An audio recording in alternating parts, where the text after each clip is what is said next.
Good day mga agaw. Ngayon ay tingnan ko muna yung isang sisiw ko doon na hindi pa nakaka-recover dahil tinamaan po ng coccidiosis. Yan. So bali, 10 po ito silang lahat na nagkakaroon po ng coccidiosis. At yung iba naman ay nakalaya na. Pinalabas ko na dahil maganda na yung kondisyon ng kanilang pangangatawan at magana na rin pong kumain. So ito na lang po yung natira. Bali sa 10 sisiw na tinamaan ng coccidiosis, 3 po talaga yung nadali. Yan. So ito na lang po yung hindi pa nakaka-recover at ayaw ko na rin pong madali ito kasi sayang po. Kaya ginagamot ko po ito. Yan. So tingnan natin agaw kung ano yung mga simptomas o yung mga kailangan nating makita sa kanilang pangatawan kung meron itong coccidiosis na sakit. So sayang po yung 3 na nadali po dahil sa coccidiosis.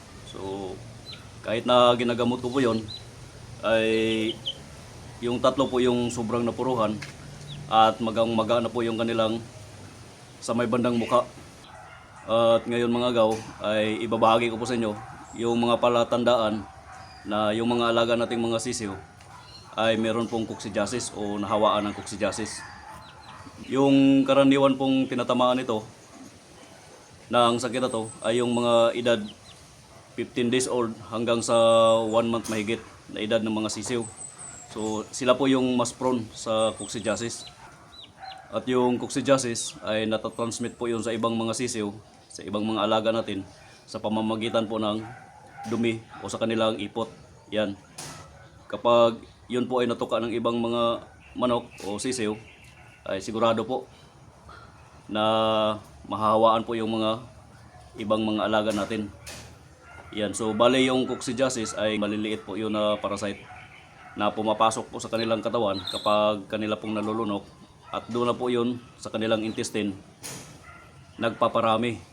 So yung coccidiosis naman po, ayon po sa na-research ko, yung bakterya na yon o yung parasite na yon ay hindi po yan madaling nawawala. So hindi po yon katulad ng iba na kapag nililinis natin o dinidisinfect ay kaagad-agad pong mawawala o mapupuksa. So sa coccidiosis ay iba talaga. So matagalan po yung pagkapuksa niya. Yan. So unang-una ay kapag yung mga sisiw natin may nakikita na tayong palatandaan katulad nito. Yan. Kung makikita niyo yung mukha niya, kulay violet o kulay ube na yung mukha. Ganun po yun. So pag medyo napuruhan po ito mga agaw, ito po ay bumibilog. Yan, lumalaki po ito. Itong sa bandang mata. Tsaka mas visible na po yung kulay ube na nandito sa kanilang mata. Yan, kung ipopokus na po, makikita niyo po dyan na kulay violet na po yun. So pangalawa naman po na makikita natin na palatandaan ay itong mga balahibo niya na parang nagkabuhol-buhol na o yan, nakalalay po yan. Ganyan po yung itsura niya kapag medyo mahina na yung kanilang katawan dahil sa epekto ng parasite na yon. Ganyan na po yun, nagkabuhol-buhol. Hindi po magandang tingnan yung kanyang mga balahibo. So isa po yun sa palatandaan ko dito na coccidiosis na po yun pag nagkasabay yun. Ganitong simptomas o palatandaan at saka yung sa balahibo, yan, sigurado na yan. So pangatlo naman po ay unti-unti po yung namamayat o nawawala ng gana ng pagkain. Palagi na lang pong nakasubsob yung ulo niya dito sa may bandang pakpak. Yan. So yan po yung palatandaan na nanghihina na po yung mga alaga natin. Yun naman pong pang-apat na simptomas o palatandaan ko dito ay kapag nagkakaroon na po ng dugo yung kanilang ipot. So yun na po yung pinaka-worst na kailangan na po talagang subsuban na yung paggamot natin doon para maagapan kung kakayanin. Yan. At yun po, kapag hindi po yun naagapan, ay sigurado pong madadali po yung mga alaga natin dito. So matindi po itong sakit na coccidiosis. So meron naman po itong gamot na sigurado po na makapagpagaling po sa kanila. Pwede po yan nating mabibili sa mga aggregate supply.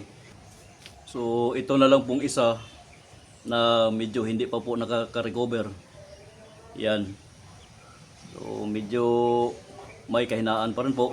Saka nangangayayat na yung katawan. At sa ngayon ay patuloy ko pa rin po itong ginagamot. At yan, ipapakita ko po sa inyo yung ginagamit ko na gamot. Ito po yung Closin 3P o Sulfaclosin. Yan. So gamot po ito sa coccidiosis. So meron po ito sa mga aggregate store. At para po makasigurado ako na mabilis po yung tatalab yung gamot na pinapainom ko sa kanila, ay siyempre ginagamitan ko na nitong sirens. Yan. Para hindi na sila umiinom doon sa painuman nila ng tubig. Kasi po hindi maiiwasan na maiputan po yun. At siyempre babalik pa rin po yung parasite sa kanilang katawan. Kaya ganito na yung ginagamit ko. So sana ito ay gumaling na dahil sayang po. So konting recap lang po kung bakit po nagkakaroon ng coccidiosis dito sa manukan ko. Ay minsan po ay bumili ako ng 4 na sisiw. Yan, sa ibang breeder po 'yon. So hindi ko naman inakala dahil hindi ko po alam yung sakit na coccidiosis noon. Ay yung isa pala sa nabili kong 4 na sisiw ay meron na palang coccidiosis.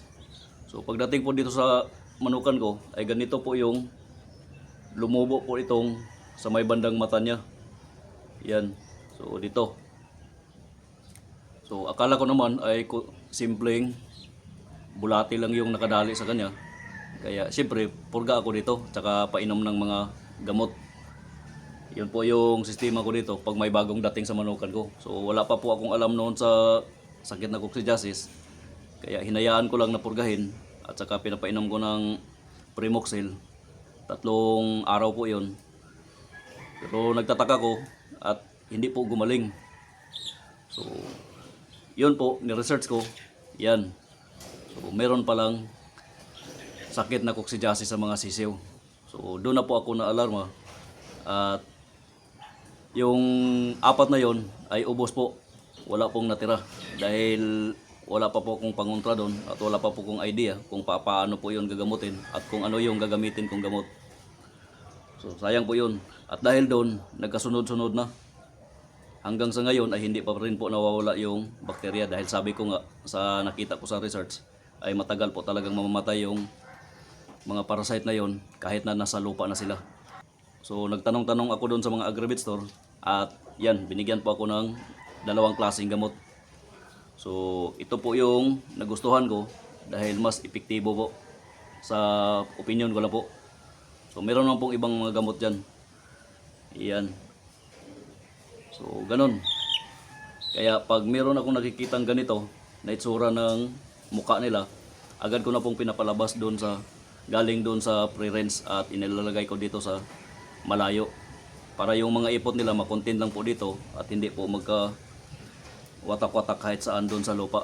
At sigurado po yun pag natuka po yun o nalunok yung mga parasite na yun ay siguradong tatamaan din po yung mga sisiw. O yung mga malalaking manok naman po, yung 3 months and above ay hindi na po yan tinatamaan ng coccidiosis. So sa experience ko po dito, so wala pong ganun. So ito lamang pong mga maliliit ang talagang prone sa ganitong sakit. Yan. So hanggang ngayon patuloy ko pa rin po itong ginagamot. Sinasirens ko po yung gamot dito sa bibig niya para sigurado po niyang malunok. Kaya yun pong iba ay gumaling na. So yung 3 ay hindi talaga po na agapan, nadali. Yan. So ito na lang mag-isa. Ito na lang isa yung medyo meron pang karamdaman. Yan, makikita niyo po ay dinadamdam niya po yung sakit niya at nakapikit lang yung mata pero kumakain naman po ito sa Kaya maganda pong sinyalis yun kapag kumakain. Yan. So makikita niyo po naglalagas po yung mga balahibo niya at lumalabas na po yung mga buto-buto dahil po sa pumapayat na o nangangayayat na yung manok. So hopefully ay gumaling na ito para hindi masayang. Kasi babae po itong manok na to at pampaitlog ko balang araw. Yan. So, yun po yung mga palatandaan ko dito na meron pong coccidiosis yung mga alaga ko dito kapag ganito na yung makikita ko sa kanilang muka.